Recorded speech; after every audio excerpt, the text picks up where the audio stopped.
Welcome to the Sunday Comics. When I found myself helping to organise one of the UK's most respected comics festivals, Caption, I realised my knowledge of indie comics was shamefully out of date. To that end, I've decided to read a new comic a week and come here to tell you what I thought of it. No script, few edits, so let's roll.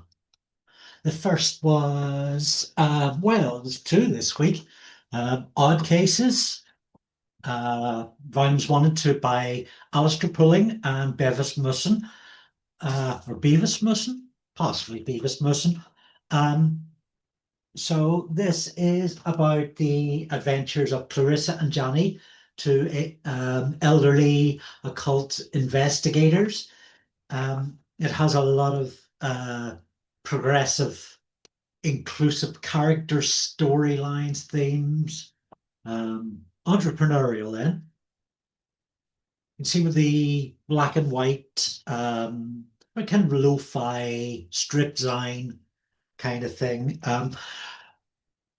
Alistair's stories are really quite gripping, captivating, um, poetical in some senses. And Bevis's stuff is like, yeah, some quite innovative interpretations, with Alistair giving him plenty of room for that. The collections include some level of script, either as inserts or more so in the second volume, uncompleted, unpublished stories. I mean, these initially ran, I think, in the Girly comic, published by J. Eales and Selena Locke on Factor Fiction Press about 15, 16 years ago. But I do believe these are the first time they have been collected, and in some cases, the first time that some of these pieces have seen publication. So yeah, the second volume, Scripts and Scraps, contains exactly that. There's also like photo albums by Beavis, which go beyond the sort of your standard kind of pin-up stuff and actually tell part of the story. Alistair's scripts are quite funny, and looking at how Beavis translates those, um, there seems to be a really good uh, I mean, the two methods marry, or the two artists really have a good bounce, good vibration off each other. They each bring their own methods of storytelling and give one another some wriggle room in it. I mean, this is gorgeous. I mean, Alistair does kind of direct with layouts in his scripts, but it's up to Beavis to really sort of do the kind of interpretation with that. I mean, uh, comic writers generally tend to get the headliners, but let's face it, it's illustrators that do like 70, 80% of the work. Yeah.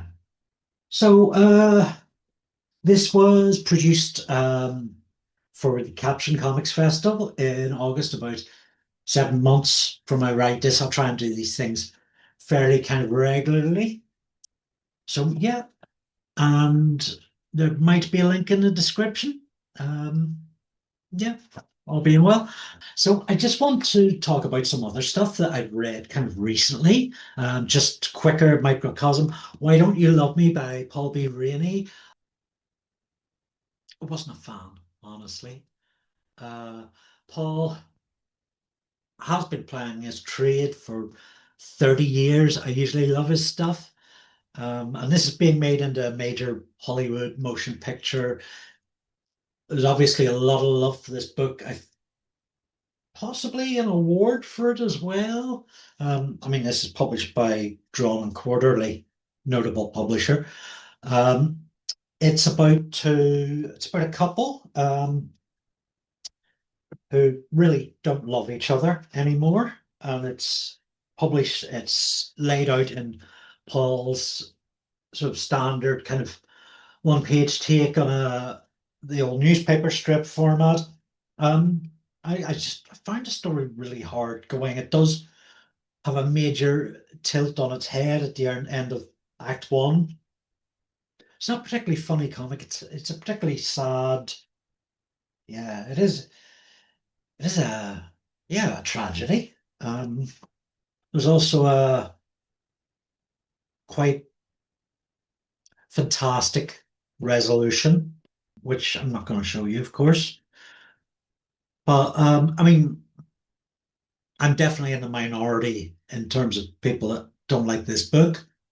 A lot of really smart people absolutely love it. And Paul has a new graphic novel coming out this year, which is about schoolyard and post-school bullying. And it looks really interesting, and I'll be picking that up. And I'd just like to round off with a mini comic from, I just pulled this because I've got a stack of them, which I'm sure I've read, and this isn't particularly recent. This is by Irish cartoonist Phil Barrett. Now, I used to do a market stall with Patrick Brown in Belfast, where it was like a small scale distribution thing. And we'd stock comics by creators all across Northern Ireland, the Republic of Ireland too. And every week without fail, Phil Barrett's stuff was um, just like really just selling out, shifting big copies. Um, and he's absolutely earned his fan base because he just has this incredibly infectious, inspirational cartooning style. I mean, people like my dear friend John Robbins, whose uh, new Psychic Scrutineer comic I really must review. You can see the influence of Phil's work in that. And it's often generally quite funny. It's quite economical and efficient as Phil's language with conveying the message to your brain. So yeah, I'll put a link to Phil's Black Sheep shop in the description. So that's it. You can order these books from the publisher's links also in the description. Uh, if you're unemployed or on a low income, my copies are available for just the price of postage. DM me. Um, let's take a look at next week. I've got a package through with some lovely little illustrations. And this is one of the six to watch from Broken Frontier, Road to Chimera. Um, and I'll let you look at it before. No, actually, because I've got to edit this thing, so I'd be spoiling myself. But it's by Joe OK. So yeah, it's quite recent, I think. If you'd like to learn more about why I'm doing this, go to captionfestival.co.uk or on the socials, read at Caption Comic Fest. You can also find a piece on the story of Caption and footage from panels on this channel. Link in the description. Again, there's a few good news sites on British indie comics, but the best has to be at Broken Frontier, brokenfrontier.com. As well as new videos on YouTube at Andrew Look twice a week, I also co-host a monthly podcast about Terry Pratchett's novels at Discworld GNU. Please do give this a like, a comment to help the algorithm, and tell people about it. I post 2 to 3 times a week on patreon.com/@Andy Look on the £1 and above tier. Thanks for viewing.